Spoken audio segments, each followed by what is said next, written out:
আমার ভাই বলছে দুঃখ যে লাইনটা একখান চাল ভাঙ্গাচোরা ঘর দর ঝড় বৃষ্টির দিন এক সাল নাই কে আর মধ্যে টানা আর এক সাল টিন খানিক নাই।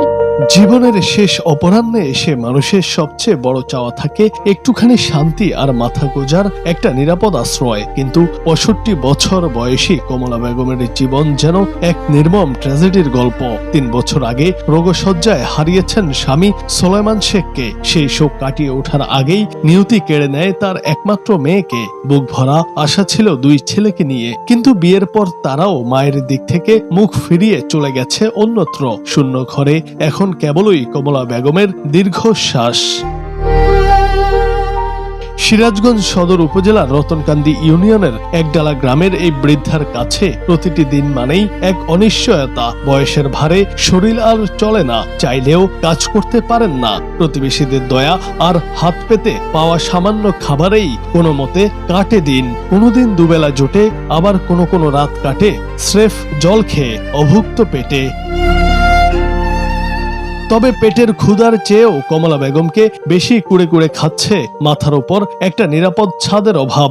জরাজীর্ণ ভাঙাচোরা ঘরে রাত নামলেই বুকে চেপে বসে এক অজানা শঙ্কা। সামান্য ঝড় বৃষ্টি এলেই নিজের ঘর ছেড়ে আশ্রয়ের খোঁজে ছুটতে হয় অন্যের দুয়ারে। জীবনের সব হারিয়ে নিঃস্ব এই মায়ের এখন একটাই আকুতি, মৃত্যুর আগে জীবনের শেষ কটা দিন যেন অন্তত একটু নিরাপদে একটা ছাদের নিচে কাটিয়ে যেতে পারেন। আমার ঘর বেগর খুবই অবস্থা, আমার দুঃখ।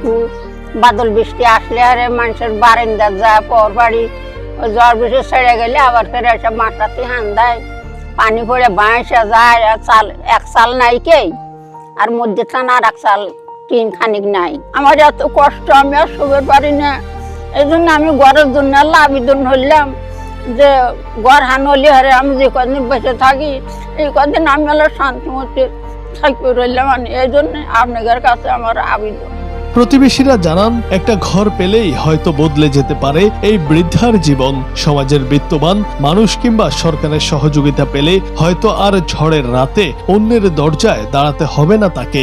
আমার প্রতিবেশী ভাবি সে ঘরে থাকতে পারে না, আমার ভাই মারা গেছে আর 4 বছর ধরে। তার একটা খুব ঘরের প্রয়োজন, ঘর দা পানি পড়ে, ঘরে চাল নাই, স্বামী মারা গেছে, আর ঘর দোয়ার নাই, কেউ খুব অবস্থা। বাদল বৃষ্টি আসলে যা আমাদের ঘরে আশ্রয় নয়, তা আমরা সরকারের কাছে একটা আবেদন জানাচ্ছি, একটা ঘরের ব্যবস্থা হলে পারে সে আল্লাহ শান্তি সুস্থ মতে আল্লাহ থাকতে নাকি পারবো। আমার ভাই বলছে দুঃখ সেটা বলার মধ্যে কোনো পরিস্থিতি নাই। কি জন্য যে লাইনটা একখান চাল ভাঙ্গাচোরা ঘর দর ঝড় বৃষ্টির দিন যখন কিন্তু ঘরের মধ্যে যা দেখেন কি অবস্থা, তখন আমরা বলে যে বাবে তুমি ওখান থেকে কিন্তু আমার ঘরে এসো। আসে না বাদে মনের কোর্ধে মনের দুঃখ করে আমি ঘরের তুমি করে মরবো। সরকারের কাছে এখন আবেদন করে বলতেছে আমাদের ভাই বোন সরকারের পক্ষ থেকে যে একটা ঘর দিতা, তাহলে কিন্তু আমরা ভাই বউ ক্ষণিকের জন্য দিন দুনিয়ার সুখে কিছুদিন শান্তিতে থাকতে পারতো। এই জন্য আমি কিন্তু আপনার কাছে অনুরোধ।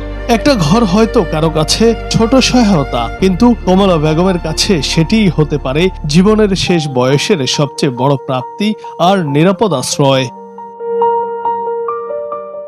জুনায়েদ আহমেদ, বাংলা টিভি।